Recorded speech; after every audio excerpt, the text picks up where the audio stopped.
Hello there guys, in this video I will show you how to reset Spotify password on phone.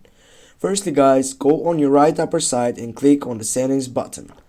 Then as you can see right there you have many options, but you need to scroll down and find for a help or a support on this side. Now as you can see it is on the last side on the about section. Go on the last selection that says support. Now they will be fired out on your Spotify.com, and after that here you have top solutions. You need to choose the first one, click on it and then wait for the loading. Now guys, here you have more reasons and more typing addresses that has been valid in this support Spotify. As you can see, you have old email address, you have no account associated with email address, you have didn't get reset email, you have invalid password reset link.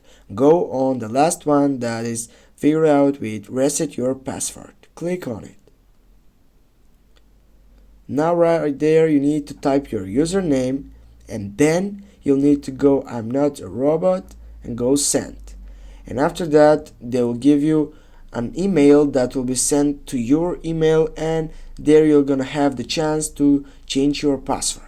Thanks guys for watching. Don't forget to hit that like and share the video. See you soon guys.